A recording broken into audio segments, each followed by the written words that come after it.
Hello students, आप सभी का स्वागत है मैग्नेट ब्रेन्स हिंदी पर। मेरा नाम है अरुण और हम लोग बात कर रहे हैं कक्षा 11वीं के हिंदी माध्यम के विद्यार्थियों के लिए।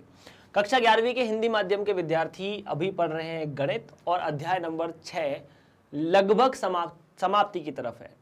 उसके पहले इस लेक्चर की शुरुआत के पहले मैं आप लोगों को एक बात बता देता हूं कि मैग्नेट ब्रेन्स आप सभी विद्यार्थियों को कक्षा 6 से लेकर 12 तक जो भी पढ़ाता है वो पूरी तरह मुफ्त पढ़ाता है। आपको इसके लिए किसी भी व्यक्ति को कोई फीस, कोई चार्ज देने की आवश्यकता नहीं है। आप जो भी आप पढ़ रहे हैं वो पूरी तरह से मुफ्त है। तो ये बहुत अच्छी चीज़ है और आपको इसको बहुत अच्छे से यूज़ करना चाहिए। इन वीडियोस को पूरी तरह से देखिए। आपको जहाँ कहीं दिक्कत हो आप कमेंट कर सकते हैं, उस कमेंट का जवाब आपको दिया जाएगा, इसमें चिंता की कोई बात नहीं है। चलिए शुरुआत करते हैं। आज हम देखेंगे रेखिका समीकरणों की विविध प्रश्नावली। तो विविध प्रश्नावली होती क्या है? तो विविध प्रश्नावली ऐसी प्रश्नावली होती है जिसके अंदर चैप्टर का पूरा निचोड़ होता है। जो हम पढ़ते हैं वो हमें पूरा का पूरा चैप्टर के अंदर या विविध प्रश्नावली के अंदर मिल जाता है और उससे ज़्यादा ही मिलता है। जो प्रश्नावली के सवाल होते हैं उससे अच्छे सवाल विविध प्रश्नावली के होते हैं। चलिए, तो सवाल है कि 1 से लेकर 6 तक की असमीकाओं को हल कीजिए। 1 से लेकर 6 तक की असमीकाएं क्या है? तो 3x से 3x - 4 से छोटा या उसके बराबर है और 5 से छोटा पूरी कहानी है। तो ऐसी असमीकाओं को हल करने के लिए मैंने आपको कुछ चीजें बताई थी। आपको कुछ नहीं करना, थोड़ा सा इस चीज को आप फास्ट कर सकते हैं। फास्ट कैसा कर सकते हैं कि पहले ये जो -4 दिख रहा है ना, इसे आप दोनों साइड भेज दो, इधर भी भेज दो और उधर भी भेज दो, दोनों जगह बराबर है। 4 को इधर, -4 को इधर भेजो, उधर भेजो, तो -4 को असमीका के इधर लेकर आएंगे तो ये +4 हो जाएगा। -4 को इधर उधर भेजने से कहीं पर भी असमीका का चिन्ह परिवर्तित नहीं होता। चिन्ह कब परिवर्तित होता है? जब असमीकाओं में हम माइनस चिन्ह से गुणा करते हैं। ठीक है, तो ये तो मिला 6, ये 3x और उसके बाद 9। 3 से भाग दे दो, भाग देने पर भी हम धनात्मक संख्या से भाग देंगे। तो 3 से भाग दिया तो ये हुआ 2, ये हुआ x और ये हुआ 3। तो यहां पर असमीका जो है उसके अंदर x 2 से लेकर 3 है। x अगर 2 से लेकर 3 है तब मैं कह सकता हूं x बिलोंग्स टू 2 to 3। वैसे ये ज्यादा सही है इसके कंपैरिजन में, पर ठीक है। मतलब ये हम तभी प्रयोग करते हैं जब हम वास्तविक संख्या लिखते हैं। ये वास्तविक संख्या, पूर्णांक, पूर्ण संख्या सभी के लिए सही है, या बेसिकली इसीलिए ये लिखना सही होगा, ये हमेशा लिखना सही नहीं होगा, क्योंकि यहाँ x के बारे में पूरी तरह से बात नहीं बताई गई है। चलिए दूसरे प्रश्न की तरफ बढ़ते हैं। उम्मीद है आपको ये प्रश्न समझ में आ चुका होगा। उसके बाद -3x 12 और 6 के बराबर ऐसी कोई जानकारी दी है। 2x - 4 - 3 के साथ गुणा आप प्रश्न में देख सकते हैं। तो अगर यहां ऐसा है तो -3 वाली जो कहानी है इसको मैं सबसे पहले, ये तो 6x हुआ बराबर -3, 2x - 4 और 12। क्या करेंगे? सबसे पहले हमें x को आजाद करना है। तो अगर x को आजाद करना है तो ये -3 को पहले हटाना पड़ेगा। -3 को हटाने के लिए -3 से भाग देना पड़ेगा। तो अगर मैं पूरी असमीका में -3 से भाग दूंगा तो, अगर आप -3 से भाग देंगे तो आपको पता है कि असमीका का जो चिन्ह है वो परिवर्तित हो जाएगा। तो ये जो -6 है वो -2 बन जाएगा -3 से भाग देने पर, और ये जो बराबर का चिन्ह है ये बदल जाएगा, मतलब छोटे बड़ा चिन्ह बड़े वाला हो जाएगा और 3 की जगह 1 हो जाएगा, क्योंकि -3 से आप भाग दे चुके हैं। और यहाँ 2x - 4 रहेगा, और जब यहाँ -3 से भाग देंगे तो 12 को -3 से भाग देने पर 4 मिलेगा ऋणात्मक, और असमीका का चिन्ह फिर से बदल जाएगा। ठीक है क्या? ठीक है। अब उसके बाद ये जो 4 है, इस 4 को आप यहां और वहां शिफ्ट कर सकते हैं। जब आपने 4 को यहां और वहां शिफ्ट किया तो -2 + 4 2x और -4 + 4। तो यार ये तो मिला 2, ये 2x और ये मिला 0। यहां पर बराबर का चिन्ह नहीं है, इन चीजों का ध्यान रखना। यहां मिला -4 + 4 0, यहां 4 -4 या 4 - 2x मिला, 4 - 2 मिला 2। अब आप पूरी असमीका में 2 से भाग दे सकते हैं, तो आपको मिलेगा 1 x के x से बड़ा या बराबर है और x शून्य से बड़ा है, तो इसको ऐसा लिखा जा सकता है कि x जो है वो शून्य से बड़ा है और x 1 या उसके बराबर है। इतना सा। अब इसे आप x 0 से 1 भी मान सकते हैं, जो भी आए। अगर ये वास्तविक संख्या है, यदि ये एक वास्तविक संख्या है तो मैं इसको ऐसे लिख सकता हूं 0 से बड़ा और 1 के बराबर। चलिए सर, उम्मीद है ये भी हल आपको समझ में आया होगा। इस तरह की असमीकाओं में दो दो असमीकाएं होती है और हल करने के लिए दोनों एक ही तरह से हल होती है। मतलब यहां पर आप इन्हें अलग अलग भी कर सकते थे, पहले इन दोनों को एक साथ हल कर लेते, बाद में इन दोनों को एक साथ हल कर लेते, दोनों से जो रिजल्ट आता उसे पूरा एक साथ लिख देते। तरीका वो भी सही था, तरीका ये भी सही है, कोई बात नहीं।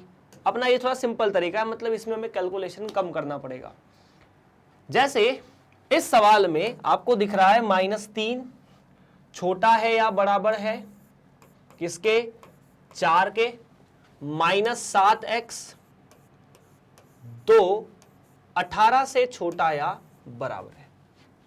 अब मैं सबसे पहले ये 4 को इधर और उधर भेज देता हूं। अगर मैं 4 को इधर भेजता हूं तो -3 -4 और ये -7x -2 और 18 -4 हो जाएगा। 4 को यहां भेजा, 4 को वहां भेजा, ठीक है। तो ये तो मिला -7, ठीक है। ये -7x बटा 2 और ये 18 में से 4 गए तो 14। सब दूर 7 7 14 जैसा चीजें दिख रही है। पहले आप 2 से गुणा कर सकते हैं। अगर आपने 2 से गुणा किया तो ये मिला -14 -7 और ये 28। अब आप पूरी असमीका को -7 से भाग देंगे, किससे, -7 से। और अगर -7 से भाग देंगे तो आप जानते हैं कि असमीका का चिन्ह परिवर्तित हो जाएगा। आपने क्या किया, -7 से भाग दिया, तो -7 से भाग दिया तो -7 से -14 को भाग दिया तो 2 बचा, तो यहां तो 2 बचा, यहां बच गया x, और 28 को -7 से भाग देने पर -4 मिलेगा। अब ये चिन्ह बदल जाएगा, ऋणात्मक संख्या है, ये चिन्ह बदल जाएगा। माइनस माइनस ने ये कहानी बनाई कि सवाल जो है वो इस तरह से हल हुआ कि x 2 से छोटा या उसके बराबर है और 4 से -4 से बड़ा या उसके बराबर है, तो मैं लिख सकता हूं अब x 2 से छोटा या उसके बराबर, -4 से छोटा या -4 से बड़ा या उसके बराबर। इतना है सर अपना x। चलिए तो आगे बढ़ते हैं अगले सवाल की तरफ, और उम्मीद है ये प्रश्न आपको समझ में आया होगा। अगर ना आए तो आप कमेंट कर सकते हैं कि सर ये प्रश्न हमें समझ में नहीं आया, आप एक बार फिर से बता दो, मैं एक बार फिर से बता दूंगा अगली बार जब हम कभी किसी कक्षा में मिलेंगे। मतलब कॉन्सेप्ट जो है वो कहीं ना कहीं आपके पास बहुत से कॉन्सेप्ट आने यार। बढ़िया सवाल है। यहां 0 है तो 0 का क्या करेंगे, जैसे बाकी संख्या वैसे ही 0। -15 छोटा है 3 गुणा x -2/5 से, और 0 जो है वो उनसे बड़ा या बराबर है, तो तब मैं -15 या -5 का दोनों साइड गुणा करूंगा। पहले तो अपन सवाल को लिख लेते हैं, 3 गुणा x -2/5 और ऐसा कुछ। क्या करेंगे, सबसे पहले मैं 5 का सब दूर गुणा करूंगा। 5 का यहां गुणा किया तो -15 गुणा 5, 3 गुणा x -2 और यहां गुणा किया तो 0, क्योंकि 5 का गुणा करने से तो कुछ मिलेगा नहीं, तो ये तो मिला 75, 70 -75, 3x -2, तो 3x -2 को अंदर गुणा कर दिया तो 3x -6 हो जाएगा और ये रह जाएगा 0। क्या ये बात सही है, देख लो एक बार, है ना, 3x -6। अब सब दूर, अच्छा आप 6 को इधर ले आओ, ये भी कर सकते हैं, 6 को उधर भी भेज सकते हैं। अगर मैं 6 को इधर लाऊंगा तो ये हो जाएगा -75 + 6, इधर तो सिर्फ और सिर्फ 3x और इधर 0 + 6, तो -75 + 6 हुआ -69, 3x और ये 6। क्या आप पूरी असमीका में 3 से भाग दे सकते हैं? दे सकते हैं। x को आजाद करना है ना, 3 से भाग दिया तो क्या मिला, x को आजाद करने के लिए अगर 3 से भाग दिया तो आपको मिला -69 को 3 से भाग दिया तो 23, ये x और ये 2, तो x जो है वो 23 से 2 तक है या -23 से 2 तक है। x -23 से 2 तक है तो आप लिख सकते हैं कि x का जो मान है वो -23 के बराबर नहीं है, लेकिन -23 के बाद 2 तक होगा और 2 का मान भी x के अंदर लिया जाएगा, क्योंकि यहां पर असमीका जो है उसमें ये वाला चिन्ह नहीं है, इस असमीका में यहां बराबर का चिन्ह है, और अगर बराबर का चिन्ह है तो हमें उस बिंदु को या उस मान को लेना पड़ेगा, और जहां हमें उस मान को लेना है मैं ये वाला चिन्ह लगा देता हूं, इसे कहा जाता है बंद अंतराल। चलिए, तो ये प्रश्न भी हल होता हुआ प्रश्न नंबर 4। आगे बढ़ते हैं। -12 छोटा है 4 - 3x बटा -5 से, और ये 2 से छोटा या उसके बराबर है, तो आप इन दोनों को तो माइनस माइनस करके प्लस भी लिख सकते थे, आपकी मर्जी है। देखिए, ये जैसे प्रश्न है कि -12 है, ये छोटा है 4 - 3x -5 से और 2 से छोटा है ना जी, ठीक है। अगर मैं इस माइनस माइनस को प्लस कर दूं तो दिक्कत है क्या? ये माइनस और ये माइनस प्लस हो सकता है ना, इसमें कोई दिक्कत नहीं है। तो -12 4 से छोटा है, और ये माइनस माइनस मिलके, क्योंकि माइनस ऊपर है माइनस नीचे है, ये तो प्लस हो जाएगा। आप बोलोगे सर आप -5 से भाग दे रहे हो तो असमीका तो बदलनी चाहिए। वो तभी बदलेगी जब हम असमीका में -5 से भाग देंगे, हम तो इस संख्या अकेले में दे रहे हैं, इसका तो फर्क पड़ेगा नहीं। तो ये हो जाएगा 3x + 5 और 2 से छोटा या 2 के बराबर। अब 5 लघुत्तम ले लो, अगर 5 लघुत्तम ले लिया जाए तो ये बनेगा -12 4 गुणा 5 मतलब 20 होगा ये तो यार, प्लस 3x बटा 5 2 या 2 से छोटा, ऐसा कुछ, ठीक है। इसको यहां पहुंचाया तो ये 60 हुआ, वहां पहुंचाया तो 10 हो जाएगा। 5 को हम दोनों साइड गुणा कर रहे हैं, 5 को यहां गुणा किया तो -60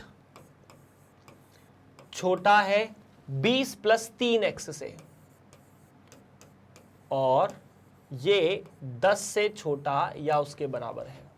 आप देख सकते हैं 5 को यहां गुणा किया और 2 को वहां गुणा किया, मतलब 10 को यहां गुणा किया, तो ये सब चीजें मिली -60। अब उसके बाद 20 को इधर उधर दोनों साइड भेज सकते हैं, 20 यहां आया तो -60 - 20 और 3x 10 - 20, तो -60 - 20 हुआ -80, 3x तो 3x है और ये मिलके -10। तो बस आप 3 से भाग दे दीजिए सबको। जब आप 3 से भाग देंगे तो -80 को 3 से भाग दे दो, -10 को 3 से भाग दे दो, तो अब ये मिल जाएगा -80 बटा 3 और ये x और ये -10 बटा 3। तो हमारा जो x है वो -80 बटा 3 से -10 बटा 3 तक है। -80 बटा 3 पर असमीका नहीं होगी, या -80 बटा 3 पर बराबर का चिन्ह नहीं होगा, पर -10 बटा 3 पर बराबर का चिन्ह होगा। ठीक है, क्या ये बात आपको समझ में आ चुकी है? अगर आ चुकी है तो बहुत अच्छी बात है, नहीं आई है तो आपको थोड़ा सा परेशान होना पड़ सकता है। खैर कोई बात नहीं, मुझे उम्मीद है कि आप इस सवाल को हल कर सकते हैं। अच्छा, एक छोटा सा मेरा सवाल है, अगर किसी प्रश्न में हल ऐसा आता है यदि कि x जो है वो 5 से बड़ा और 4 से छोटा है, तो क्या ये बात आपको थोड़ी सी हजम हो सकती है, मतलब हजम होती है कि क्या कोई एक ऐसा x है जो 5 से बड़ा भी है साथ ही साथ 4 से छोटा भी है? क्या कोई ऐसा x है? नहीं, तो ये बात कभी संभव नहीं है। जब हम लिखते हैं ना कि x a से b के मध्य होना चाहिए, तो a छोटी संख्या होती है, b बड़ी संख्या होती है। तो यहां पर इस बात का कोई मतलब नहीं है ना, ऐसा अगर कहीं आए तो इसको मतलब ऐसा जवाब मत लिख देना। चलिए आगे बढ़ते हैं फिर। ऐसे बहुत से कॉन्सेप्ट है असमीका के अंदर भी, सवालों के माध्यम से अपन बहुत कुछ जान रहे हैं। तो 7 छोटा है या बराबर है 3x माइनस 11/2 से, और ये पूरी कहानी 11 के बराबर या उससे छोटी है। तो क्या करेंगे यार, पहले तो 2 का गुणा कर देंगे। 7 छोटा है या बराबर है 3x माइनस 11 से, और पूरी कहानी 11 के बराबर है। यहां पर 2 से गुणा किया तो 14, और यहां पर 2 से गुणा किया तो 22, है ना।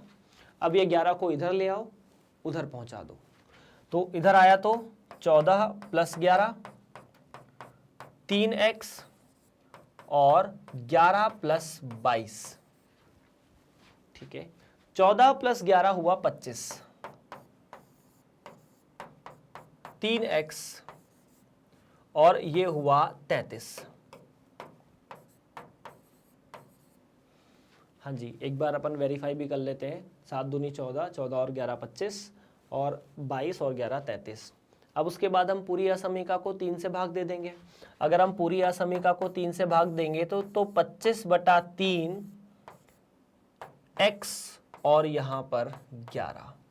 तो यही हमारा सत्य जवाब है कि x जो है वो 25/3 से लेकर 11 तक है। चलिए, तो मैं लिख सकता हूं कि x 25/3, चूंकि 25/3 हमारे हल के अंदर आने वाला एक बिंदु है। x या तो 25/3 से बड़ा है या 25/3 के बराबर है। दूसरा, x या तो 11 के बराबर है या 11 से छोटा है। तो यहां पर हल इस तरह से लिखा जा सकता है। यही आपका सही जवाब है। चलिए फिर, उम्मीद है यार ये सवाल आपसे हल हो रहे होंगे, और आप मतलब मेरे हल करने से पहले ही आप हल कर लेते होंगे, क्योंकि मैं जो कर रहा हूं वो बहुत धीरे धीरे कर रहा हूं, सब बच्चों को ध्यान में रख के कर रहा हूं। बहुत सारे बच्चे स्लो कैलकुलेशन करते हैं, बहुत सारे बच्चे फास्ट कैलकुलेशन करते हैं, तो मेरी कैलकुलेशन के पहले ही वो इस कैलकुलेशन को फिनिश कर लेते हैं। कोई अच्छी बात है, इसमें कोई गलत नहीं है। चलिए, तो प्रश्न नंबर 7, 2 असमीकाएं एक साथ दे दी गई है, और उसके बाद 7 से लेकर 10 तक की असमीकाओं को हल कीजिए और उनके हल को संख्या रेखा पर भी निरूपित कीजिए।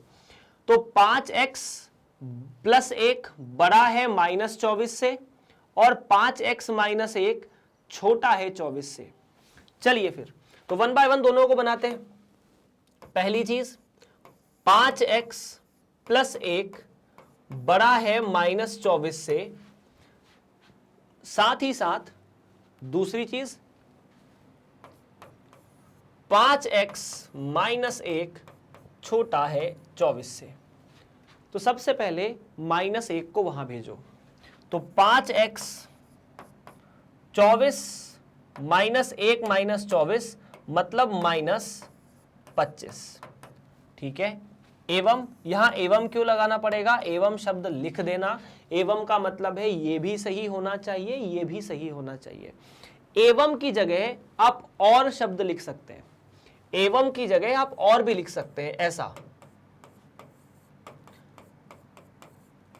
पर इसकी जगह या और अथवा मत लिख देना, है ना। हम जनरल मतलब सामान्य भाषा में या, एवं, अथवा इन सभी का प्रयोग एक जैसा करते हैं, पर एवं की जगह आप सिर्फ और लिख सकते हैं, अथवा नहीं लिख सकते। तो यहां पर मिलेगा 5x 24 प्लस 1, ठीक है।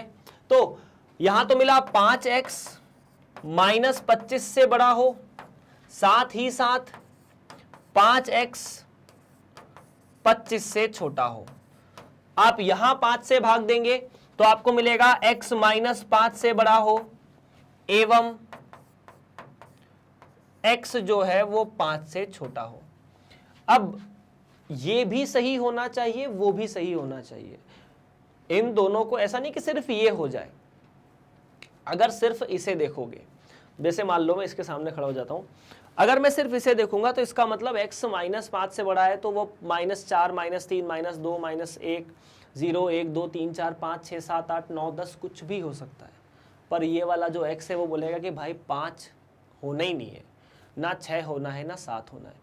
तो इन दोनों की मर्जी चलेगी तो x जो है वो कुछ ऐसा लिखा जाएगा कि x -5 से तो बड़ा होना चाहिए, साथ ही साथ 5 से छोटा होना चाहिए। तो हमने संख्या रेखा बनाई, उसमें कहीं यहां पर -5 और यहां पर 5 होगा। हमें यह बोला है कि -5 से बड़ा होना चाहिए और 5 से छोटा होना चाहिए। ना तो -5 हो सकता है क्योंकि यहां पर बराबर वाली असमीका नहीं है ये वाली, ना ये हो सकता, यहां पर भी नहीं है तो 5 भी नहीं हो सकता। तो मैंने यहां एक गोला बनाया और एक गोला यहां बनाया, और इस गोले के बीच का जो अंतराल है उसे हमने कर दिया कलर, ऐसा कुछ। इन दोनों गोलों को छोड़ दिया अपन ने।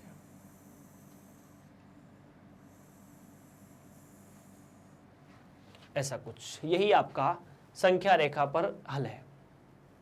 चलिए अगले सवाल की तरफ बढ़ते हैं। सवाल नंबर 7 भी फिनिश हो चुका है।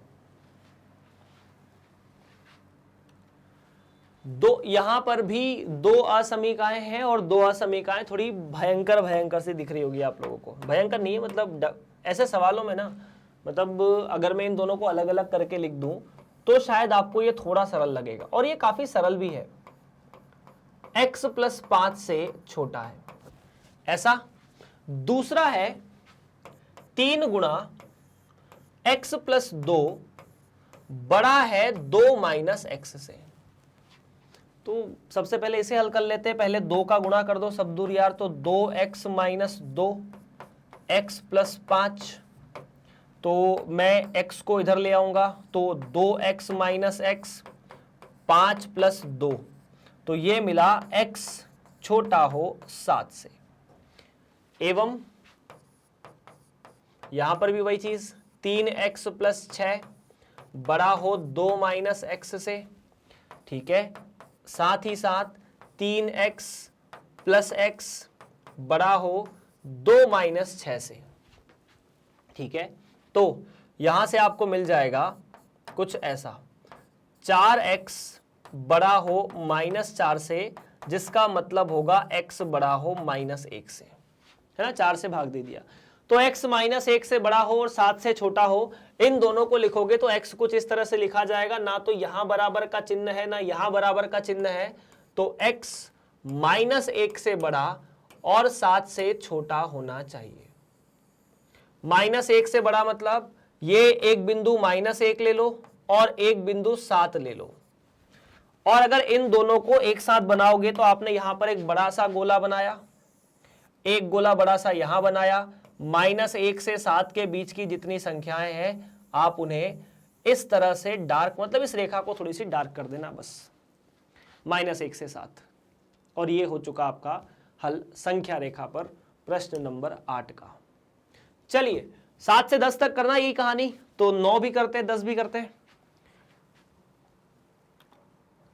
3x - 7 बड़ा है 2 गुणा x - 6 से, और 6 - x बड़ा है 11 - 2x से। फिर वही कहानी है, तो 3x - 7 बड़ा है 2 गुणा x - 6 से, एवं 6 - x बड़ा है 11 - 2x से।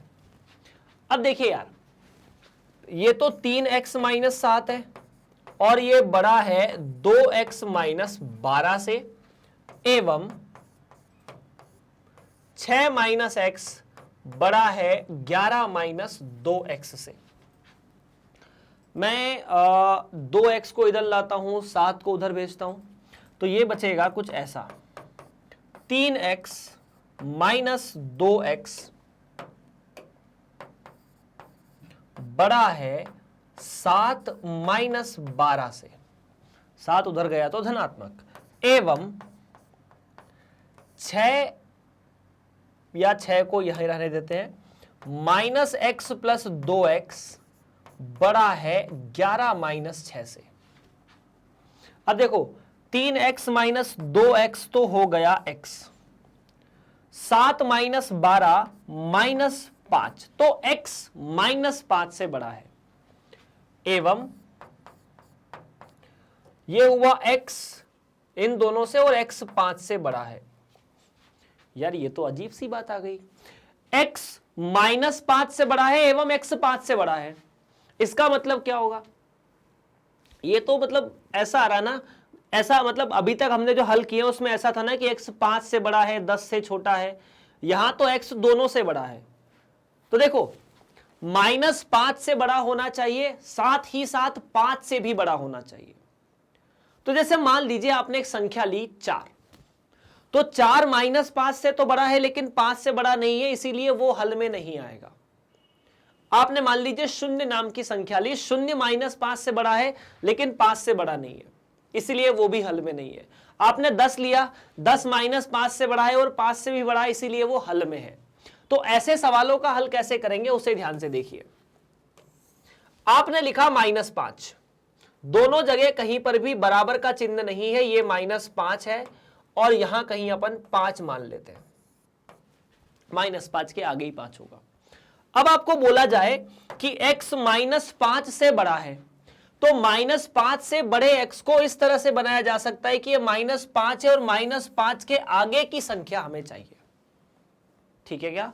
उसके बाद 5 से भी बड़ा x होना चाहिए। अगर x 5 से बड़ा है तो 5 से बड़ी संख्या भी हमें चाहिए जो ऐसी होनी चाहिए। अब हमें वो क्षेत्र चाहिए जो दोनों के अंदर हो। एवं शब्द का मतलब यहां यही है कि जो इसकी वजह से भी हो और इसकी वजह से भी हो। तो हमें वो क्षेत्र चाहिए जो इससे भी बड़ा और उससे भी बड़ा हो, मतलब ये जो क्षेत्र है वो दोनों के अंदर कॉमन है। अगर x आपका 5 से बड़ा होता है तो ऑटोमेटिकली वो -5 से बड़ा है, इसीलिए आपको जो x मिलेगा फाइनली वो मिलेगा x 5 से बड़ा होना चाहिए, ये सत्य है। और अगर x 5 से बड़ा होना चाहिए तो आप इसे ऐसे भी लिख सकते हैं कि x जो है वो 5 से लेकर अनंत तक होना चाहिए। कहां से कहां तक? 5 से लेकर अनंत तक। तो इस तरह से यह सवाल आपके सामने हो चुका है। चलिए, तो उम्मीद है यार ये आपको समझ में आ गया होगा। आगे बढ़ते हैं, अगर नहीं आए तो प्लीज कमेंट जरूर कर देना, आ भी जाए तो भी कमेंट कर देना। अगला सवाल बड़ा प्यारा है, आप चाहें तो एक बार कोशिश करके देख सकते हैं। चलिए, तो पहला तो ये है 5 गुणा 2x - 7 माइनस 3 गुणा 2x + 3 छोटा है या बराबर है 0 के। दूसरा है एवं वाली जो कहानी साथ में चलेगी वो है 2x + 19 6x + 47। तो यहां से हमें मिलेगा, अगर मैं इसको गुणा करता हूं तो 10x - 35 माइनस 6x - 9 ऐसा कुछ। एवं आप 2x - 6x को इधर ले जाइए, 47 - 19 को इधर कर दीजिए, ठीक है। अब 10x - 6x तो हुए 4x, 35 - 9 44, एवं 2x - 6x - 4x और ये मिले 28, 47 - 20 27 + 1 28, तो 28, ठीक है। अब आप 4x को रहने दीजिए इधर ही, 44 को उधर पहुंचा दीजिए। एवं आप यहां पर दोनों जगह -4 से भाग देंगे। जैसे ही -4 से भाग देंगे तो x हो जाएगा और 28 को -4 से भाग देने पर -7 आएगा और ये असमीका का चिन्ह बदल जाएगा क्योंकि हम -a ऋणात्मक संख्या से भाग दे रहे हैं, तो ये हो जाएगा -7। यहां पर आप 4 से भाग दे सकते हैं, तो 4 से भाग देंगे तो x जो है वो 11 से छोटा या उसके बराबर एवं x -7 से बड़ा या उसके बराबर होना चाहिए, इतना सा है। तो मैं लिख सकता हूं कि x -7 से बड़ा और 11 से छोटा होना चाहिए। तो इसका सीधा सीधा मतलब है -7 से बड़ा x और 11 से छोटा। तो इसको संख्या रेखा पर बनाना, संख्या रेखा पर बनाने में मुझे पूरी उम्मीद है कि आपको कोई दिक्कत नहीं है। अगर यहां मैं -7 लिख देता हूं और यहां मैं 11 लिख देता हूं, तो -7 का गोला छोड़ दिया, 11 का गोला छोड़ दिया और -7 और 11 दोनों को कलर कर दिया। कलर करने के बाद हमने ध्यान से देखा कि -7 हमें बीच में लेना है क्या? बिल्कुल लेना है। 11 लेना है क्या? बिल्कुल लेना है। तो अपन ने इस गोले को भी पूरा कलर कर दिया कि ये जो हल क्षेत्र है वो यहां से लेकर यहां तक है, कोई दिक्कत नहीं है, -7 से 11 तक। चलिए, तो इस तरह से 11वां सवाल या 10वां सवाल भी हमारा हल होता हुआ और हम 10वें सवाल से आगे बढ़ेंगे 11वें सवाल की तरफ। अगर कोई चीज समझ में नहीं आ रही हो तो प्लीज एक बार कमेंट करके बता देना। अगर समझ में आ रही है तो भी बता दो यार, मैं देखना चाहता हूं ऐसे कितने लोग जिनको समझ में आ रहा है और कितने को नहीं आ रहा है। ठीक है, 1 विलियन में या 1 विलियन को 68 डिग्री फ़ारेनहाइट और 77 डिग्री फ़ारेनहाइट के मध्य रखना है। ऐसा सवाल अपन ने देखा था कि विविध उदाहरण में। बिल्कुल। सेल्सियस पैमाने पर विलियन के तापमान का परिसर ज्ञात कीजिए जहां सेल्सियस फ़ारेनहाइट परिवर्तन सूत्र इतना इतना होता है। अब वहां पर भी मैंने आप लोगों को बताया था कि चूंकि हमें सवाल में यह दिया है कि फ़ारेनहाइट जो है वो 68 और 77 के बीच में रखना है, मध्य रखना है, मतलब 68 से बड़ा होना चाहिए, 77 से छोटा होना चाहिए फ़ारेनहाइट। तो जब फ़ारेनहाइट 68 से 77 के मध्य है तब सेल्सियस के मान किससे किसके मध्य होंगे? तो यहां पर इसी को परिसर भी बोला जाता है ना, आप इसको बोल सकते हैं ये फ़ारेनहाइट का परिसर है। फ़ारेनहाइट का परिसर क्या है? 68 से 77 के बीच में। अब मुझे चाहिए सेल्सियस का मान, और सेल्सियस का सूत्र आपको दिया है कुछ ऐसा। ये आपको पता ही है कि फ़ारेनहाइट जो है वो 9/5 सेल्सियस प्लस 32 होता है। मुझे सेल्सियस का परिसर निकालना है तो मुझे सेल्सियस को फ़ारेनहाइट के रूप में लिखना पड़ेगा, क्योंकि फ़ारेनहाइट का मान दिया गया है और उसी के मान से हमको सेल्सियस लेकर आना है। तो मुझे सेल्सियस को फ़ारेनहाइट के रूप में लिखना पड़ेगा। तो मैं लिख सकता हूं फ़ारेनहाइट -32 बराबर 9/5। 5 को यहां भेजा और 9 को भी भेजा तो मिलेगा सेल्सियस बराबर 5/9 गुणा F-32। ऐसा ही कुछ है, उम्मीद है आप समझ चुके हैं। अगर ऐसा कुछ है तो आपको F के बारे में पूरी तरह से जानकारी है, देखना ठीक से।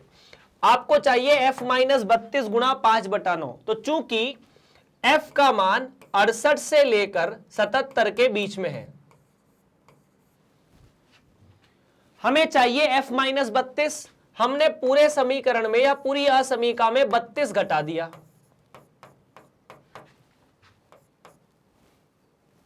हम 32 को यहां पर भी घटाएंगे।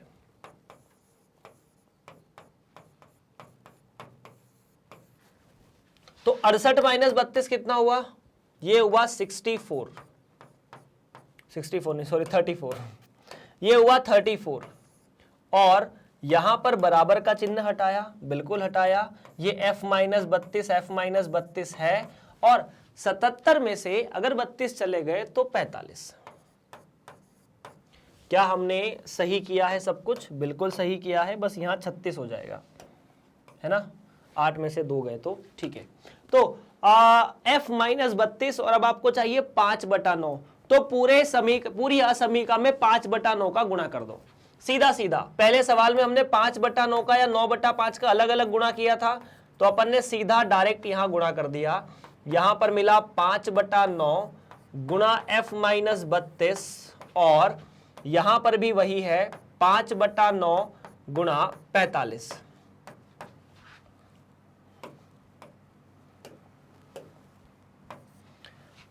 9 चौक 36, 5 चौक 20, तो मैं कह सकता हूं ये मान 20 होगा।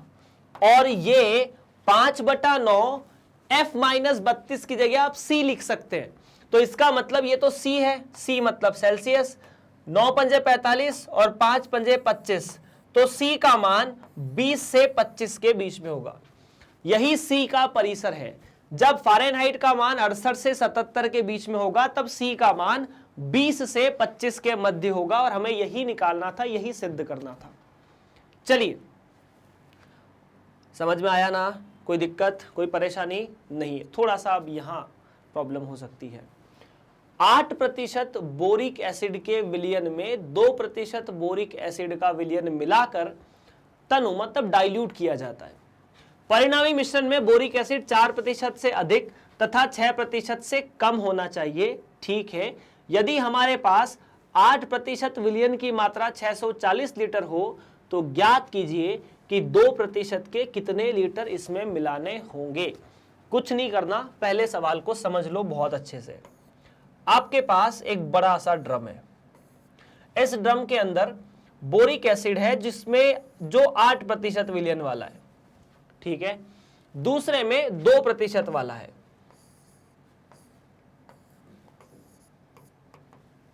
ठीक है, इन दोनों को मिलाना है। तो इन दोनों को मिलाने के बाद आप कुछ ऐसा लिखेंगे कि इन दोनों को मिलाने से एक बड़ा सा ड्रम बनेगा। अरे बड़ा आयतन, दोनों का आयतन बढ़ जाएगा ना। तो इन दोनों को मिलाने से जो बोरिक एसिड है वो 4% से अधिक तथा 6% से कम होना चाहिए।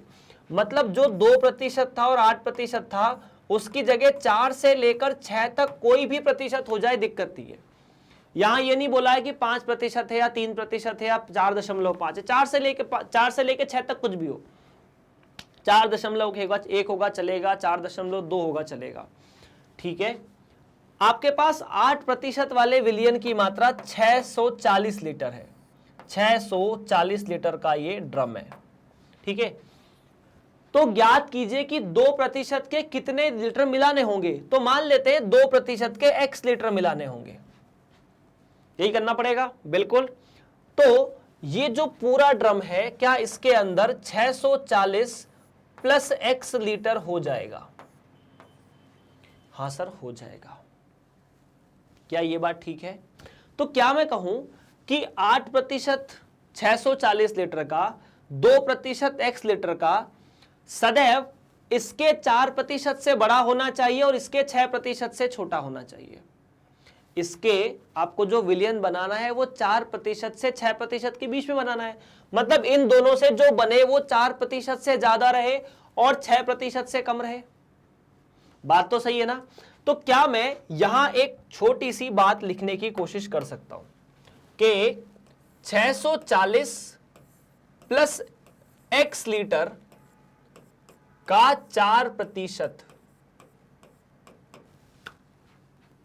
ऐसा क्यों? क्योंकि 640 प्लस x तो ये वाला है, ये वाला कैन। ये 4% से इनके द्वारा बनने वाला विलयन ज्यादा रहना चाहिए। इनके द्वारा बनने वाला जो विलयन कौन सा है? 640 का 8% प्लस x लीटर का 2%। और 640 का 8%, x लीटर का 2%, 6% से कम होना चाहिए। किसके? जो बन जाएगा फाइनली, उसके जो बन जाएगा उसका आयतन 640 प्लस x का 6%। इतना ठीक है? चलो यार, बस इसी असमीका को हल करना है।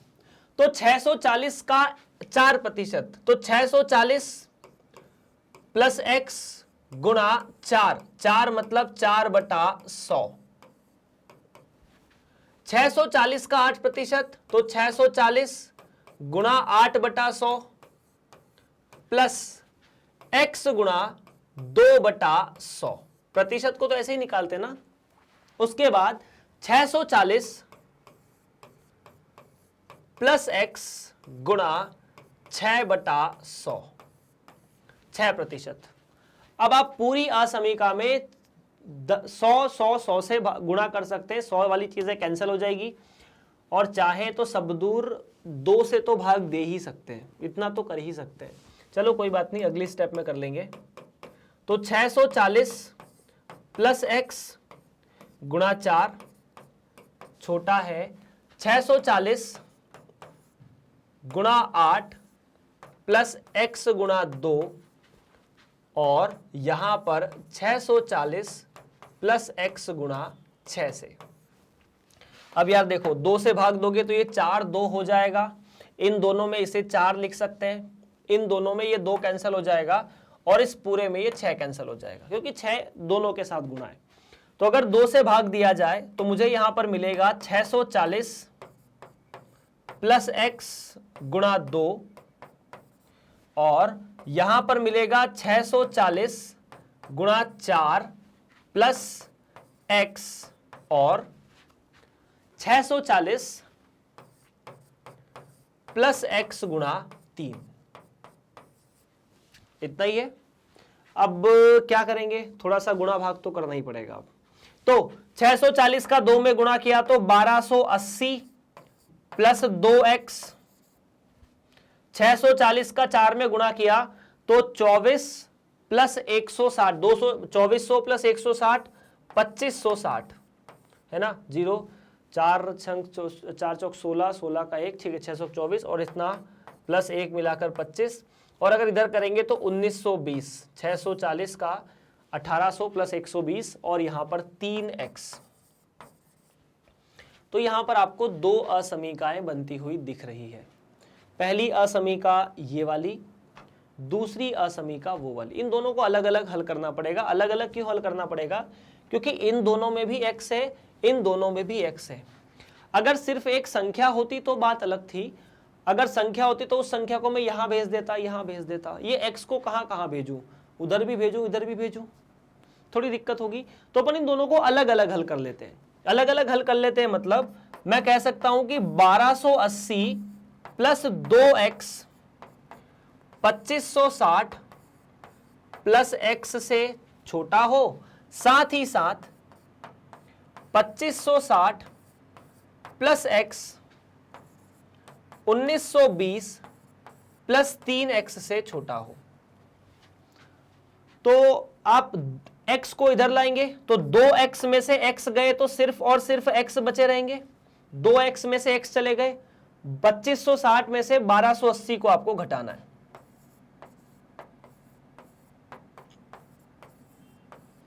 एवं क्या है, 1960 में से या 2560 में से आपको 1920 घटाना है। एवं या 3x माइनस x, मतलब 3x में से ये x चले गए तो 2x बचे। अब 2560 में से अगर 1280 गए तो 1280 बचेंगे, देख लो, क्योंकि 1200 चले गए तो बचे 1360, 1360 में से 80 चले गए तो 1280। तो इसका मतलब x छोटा होना चाहिए 1280 से। एवं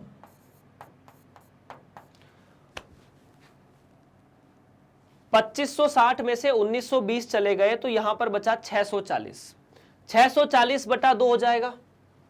तो ये तो बचेगा 640, 2x से छोटा होना चाहिए। अगर इसे भाग दोगे तो 320, इसका मतलब x छोटा होना चाहिए, x बड़ा होना चाहिए 320 से। इसको भाग दोगे तो 320 बचेगा और x इस 320 से बड़ा होना चाहिए। तो फाइनली मैं जवाब लिख सकता हूं इसकी मदद से और इसकी मदद से कि x 320 से बड़ा और 1280 से छोटा होना चाहिए। तो 320 से बड़ा x और 1280 से छोटा x, हमारा यही टारगेट है, यही हमें निकालना था, यही इस प्रश्न का सही जवाब है। थोड़ा कैलकुलेटिव है लेकिन करना तो हल पड़ेगा ही पड़ेगा। अगर ये सवाल आपकी एग्जाम में आता है तो पूरे नंबर का आएगा, मतलब 5-6 नंबर का जो ज्यादा ज्यादा नंबर होते हैं आपके बोर्ड में, उसके लायक सवाल ये है। खैर, हालांकि आपको जो बोर्ड में सवाल आएंगे उसमें आपको आरेख बनाने रहेंगे, है ना, तो वो और ज्यादा अच्छे हो जाते हैं। मतलब जब 2 से ज्यादा असमीकाओं का आरेख ही निरूपण करना हो 2 चर वाली का, तो अपन ने बहुत सारे फोटो बनाए ऐसे। चलिए आगे बढ़ते हैं अगले सवाल की तरफ। इस तरह से सवाल फिनिश होता हुआ, 45% अम्ल के 1125 लीटर विलयन में कितना पानी मिलाया जाए कि परिणामी अम्ल में 25% से अधिक परंतु 30% से कम हो जाए। तो फिर वही कहानी है ना, 45% का 1125 लीटर है, तो 1125 लीटर है किसका, 45% का। इसमें आप कितना लीटर पानी मिलाएंगे, तो मान लेते हैं x लीटर मिलाएंगे, ठीक है। अब x लीटर में तो कुछ भी अम्ल नहीं होता, तो क्या मैं इसे 0% कह दूं, है ना जी। तो आपको जो मिक्सचर मिलना चाहिए उसके अंदर क्या है, उसके अंदर जो नया मिक्सचर मिलेगा 1125 में x जुड़ेगा, तो 1125 प्लस x, पानी में अम्ल की मात्रा कुछ नहीं होती इसलिए उसको 0% बोला है। अब ये 1100 प्लस x के अंदर जो अम्ल की मात्रा है वो 25 से 30% तक होनी चाहिए, मतलब 25% से ज्यादा और 30% से कम। जैसा पुराना सवाल किया था वैसे ही है कि 25 प्लस x के 25% से इन दोनों का प्रतिशत ज्यादा होना चाहिए और 30% से कम होना चाहिए, बस इतनी सी बात है। चलिए हल करते हैं। तो 25% किसका, 125 प्लस x का, तो 125 या 1125, 125 नहीं, 1125 प्लस x का 25%, 1125 प्लस x का 25% से ज्यादा होना चाहिए। क्या, 1125 का 45% प्लस x का 0%, क्योंकि अभी तो लिखना पड़ेगा भले ही पानी के अंदर कुछ भी एसिड नहीं होता, और यह किससे छोटा होना चाहिए, 1125 प्लस x के 30% से, मतलब ये जो विलयन है वो 25 से ज्यादा बनना चाहिए और 30 से कम बनना चाहिए। इतनी बात क्लियर है। अगर ये विलयन 25 से ज्यादा और 30 से कम है तो 1125 का 25% कितना है, 1125 प्लस x का 25% कितना, तो इसका 25% होगा 25/100, इसके साथ में गुणा, इसका 45%, तो 1125 गुणा 45/100, प्रतिशत तो ऐसे ही निकालते हैं ना, प्लस 0 गुणा x/100 या x गुणा 0/100, ये तो चलेगा नहीं, x गुणा 0/100 लिख लेते हैं बस एक बार। 1125 प्लस x का 30%, मतलब 30/100। पहले सब दूर से 100 हटाते हैं, ये इसके साथ गुणा होके 0 हो जाएगा, और तो आपको ये जो असमीका मिल रही है वो मिलेगी 1125 प्लस x गुणा 25, छोटा होना चाहिए किससे, 1125 गुणा 45 से, और यहां पर होना चाहिए 1125 प्लस x गुणा 30 से। तो आप सबसे पहले सब दूर 9 से या 5 से भाग दे दीजिए। 5 से भाग देंगे तो क्या मिलेगा, 1125 प्लस x, यहां तो 25, और यहां पर 5 से भाग देंगे तो 1125 गुणा 9, और यहां देंगे तो 1125 प्लस x का 6।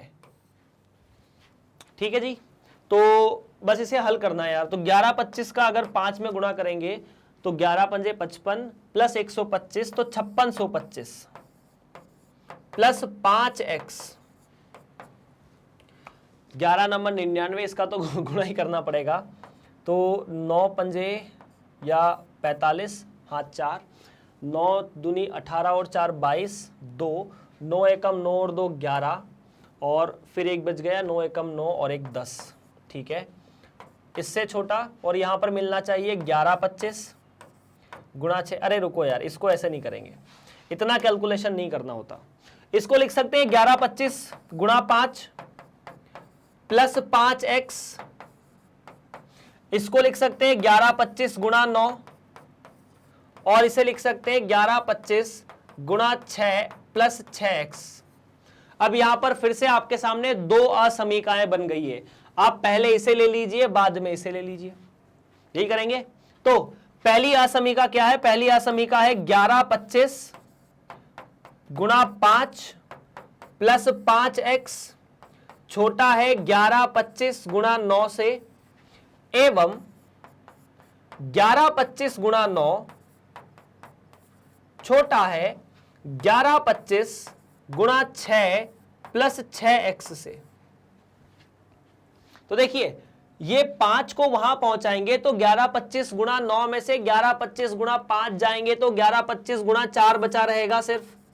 तो यहां पर बचा रहेगा 11 25 गुणा 4, साथ ही साथ एवं क्या है, 11 25 गुणा 9 में से 11 25 गुणा 6 घटाओगे तो 11 25 गुणा 3 बच जाएगा, और इससे 6x बड़ा रहना चाहिए। इतनी सी है ये कहानी बस। तो भाग दे दो, 11 25 को अगर 5 से भाग देंगे, क्योंकि 5 से ही भाग जाएगा इसका, 11 25 को 5 से भाग दे दोगे सीधा सीधा, तो यहां पर बच जाएगा 2 और मेरे हिसाब से 25, 225। तो आपके सामने जो x बच रहा है वो ऐसा हो रहा है कि x जो है वो 11 25 बटा 5 गुणा 4 से छोटा होना चाहिए, एवं क्या है, 11 25 गुणा 3 बटा 6 से बड़ा होना चाहिए। 11 25 बटा 6 गुणा 3 से x बड़ा होना चाहिए। तो इसको भाग दोगे तो 2 2 5, तो x जो है वो 2 2 5 गुणा 4 से छोटा होना चाहिए, एवं इसको भाग दोगे तो 11 25 बटा 2 आ जाएगा, 6 को 3 से काट दिया, तो x 11 25 बटा 2 से बड़ा, और यहां पर हो जाएगा 900, तो x 900 से छोटा। तो यही हमारा हल है, 11 25 बटा 2 से बड़ा। तो मैं लिख सकता हूं कि x जो है वो 11 25 बटा 2 से बड़ा और 900 से छोटा है। तो अपना जो x है वो 11 बड़ा लेना है, बराबर नहीं लेना है, ठीक है। तो 11 25 बटा 2 से बड़ा और 900 से छोटा होना चाहिए, और यही हमारा पूरा का पूरा सही जवाब है। बस इतना सा है। चलिए अगले सवाल की तरफ बढ़ते हैं। थोड़ा सा कैलकुलेटिव था। यहां एक बढ़िया चीज ये रही कि ये चीज शून्य हो गई, क्योंकि पानी में अम्ल की मात्रा कुछ भी नहीं होती। बस इसी तरह से ये सवाल हमारा हल हो चुका है। चलिए तो फिर आगे बढ़ते हैं अगले प्रश्न की तरफ। अगला प्रश्न क्या कहता है उसे भी देख लेते हैं। आप एक बार इस कैलकुलेशन को देख सकते हैं। अगर आपको कहीं कोई दिक्कत लगती है तो बता भी सकते हैं कमेंट करके। 25 45 30, ठीक है। तो 5 9 6 सब कुछ करेक्ट है, 4 यहाँ पर 3 वो भी करेक्ट है। चलिए तो आगे बढ़ते हैं अगले सवाल की तरफ। अगला सवाल हमें क्या कहता है वो देख लेते हैं, और इस प्रश्नावली की फिनिश करते हैं, मतलब इसको फिनिश करने की तरफ ही हमें। एक व्यक्ति के बौद्धिक उपलब्धि IQ, मतलब अगर हम किसी की बौद्धिक उपलब्धि मापते हैं तो उसे IQ से नापा जाता है। जैसे आपका वजन किलोग्राम में नापा जाता है। का मापन सूत्र निम्नलिखित है, मतलब IQ को इस सूत्र से नापते हैं। IQ बराबर MA बटा CA गुणा 100, जहां MA का मतलब मेंटल एज, मानसिक आयु है, ठीक है, और CA का मतलब कालानुक्रमी आयु है, मतलब जो आपकी आयु है वो आयु है। यदि 12 वर्ष की आयु के बच्चों को एक समूह की IQ असमीका 80 से बड़ा या बराबर IQ है और 140 से छोटा है द्वारा व्यक्त हो, तो उस समूह के बच्चों की मानसिक आयु का परिसर ज्ञात कीजिए। मतलब आपको यह बोला है कि उस वर्ग का जो स्टूडेंट है या जो बच्चा है उसका IQ इतना है, ठीक है, उसकी एज 12 है, IQ दिया है, IQ का परिसर दिया है, एज दिया है, तो आपको MA मतलब मेंटल एज या मानसिक आयु का परिसर निकालना है। क्या आप यहां पर हल करना सोच सकते हैं? ट्राई कीजिए, सिंपल सवाल है, 2-3 लाइन का। देखो यार, ये जो 12 वर्ष है ना, ये CA है, तो मैंने लिखा कि CA की वैल्यू 12 है, और असमीका आपको दी है कि IQ जो है वो 140 से 80 के मध्य है। उस सूत्र को देखो, आपको MA निकालना है, मतलब आपको MA का मान निकालना है मेंटल एज का, कि मानसिक आयु कितनी होगी। मतलब जैसे क्या होता है, कुछ लोग ऐसे होते हैं ना जिनकी उम्र 10 साल होती है लेकिन उनका दिमाग 20 साल जैसे चलता है। इसीलिए उम्र भले ही 10 साल है, CA 10 साल है, लेकिन MA उस व्यक्ति का 20 होगा। उसी तरह कुछ लोगों की उम्र 20 साल होती है, उनका दिमाग 10 साल जैसे चलता है। तो बोलते हैं कि वो व्यक्ति उम्र से बहुत पीछे है। तो वो सब IQ से ही निर्धारित होता है। चलिए, तो MA हमें नहीं पता है, उस सूत्र को मैंने ध्यान से देखा, IQ बराबर MA गुणा CA या MA बटा CA गुणा 100। मुझे MA निकालना है, तो क्या मैं इसे लिख दूं IQ गुणा CA बटा 100 बराबर MA। ये तो ठीक है, यही तो हमें चाहिए। अब IQ का परिसर मतलब IQ का मान 80 से 140 तक दिया है। अब ध्यान दो, 80 से 140 तक अगर IQ है, आपको MA चाहिए, तो IQ में आप CA का गुणा कर देंगे। CA मतलब 12, तो आपने सब दूर 12 का गुणा कर दिया। यहां लिखा 80 गुणा 12, यहां 12 की जगह आपने CA लिख दिया, चलेगा क्योंकि CA का मान 12 ही है। यहां फिर से हमने 140 के साथ लिख दिया 12, और हमें भाग में 100 भी चाहिए, तो हमने 100 का भाग भी दे दिया।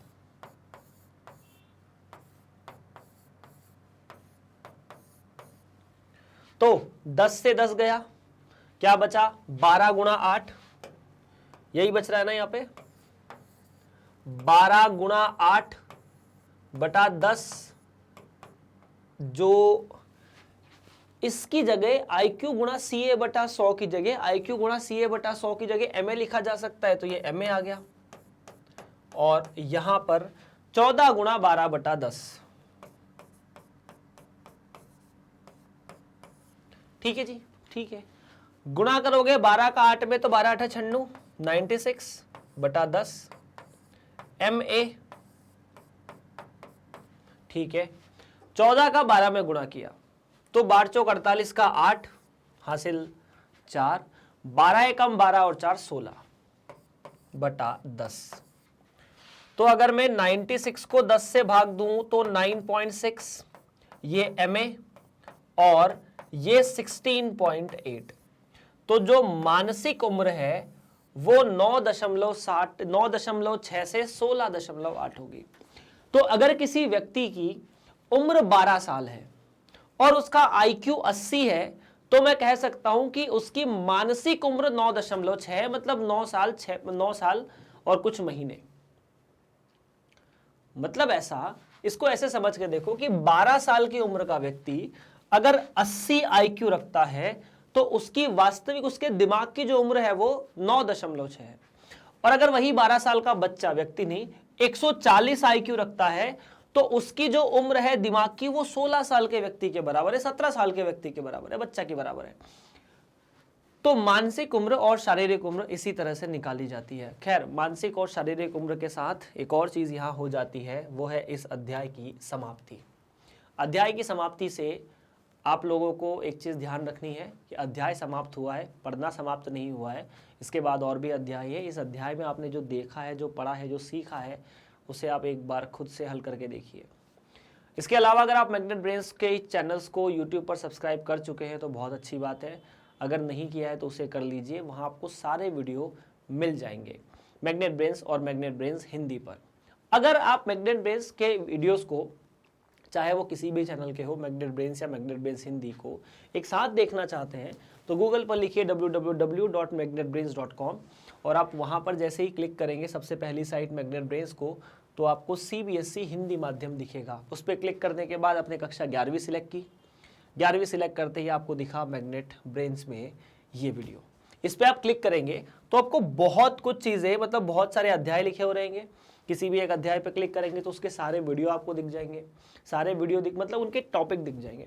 टॉपिक पे क्लिक किया तो ऐसा वीडियो चलना शुरू हो जाएगा। बस इतनी सी बात है। तो आसानी से आप इसे ऐसे भी एक्सेस कर सकते हैं अगर यूट्यूब पे आप चीज़ों को नहीं देख पाते हैं, क्योंकि वहाँ प्लेलिस्ट बनी होती है, कई बार उनमें ढूंढने में थोड़ी समस्या हो जाती है। चलिए, तो आज की कहानी यही रोकते हैं। आपको पता है कि कक्षा 6 से लेकर 12वीं तक मैग्नेट ब्रेन सभी विद्यार्थियों को पूरी तरह से अपनी स्कूली शिक्षा मुफ्त प्रदान करता है। इसके लिए किसी से कोई पैसा नहीं लिया जाता, ना ऐसा कहा जाता है कि आप 4 चैप्टर पढ़ने के बाद 5वें चैप्टर का पैसा दीजिए, ना ये कहा जाता है कि हमने जो पढ़ाया वो कम लेवल का था, ज़्यादा लेवल का पढ़ने के लिए और पैसे दीजिए। बस पूरी तरह से सबसे बढ़िया एनसीईआरटी का एक एक कॉन्सेप्ट, एक एक सवाल, एक एक उदाहरण आपको यहाँ कराया जा रहा है, वो भी पूरी तरह से मुफ्त। बस आपको चैनल को लाइक, शेयर और सब्सक्राइब करना है। वीडियो को तो लाइक कर सकते हैं, चैनल को शेयर करना है, सब्सक्राइब भी करना है, वीडियो को भी शेयर करना है। मिलते हैं आप सभी से अगली कक्षा में, तब तक के लिए आप बने रहिए मैग्नेट ब्रेन्स के साथ। आप सभी का बहुत बहुत धन्यवाद।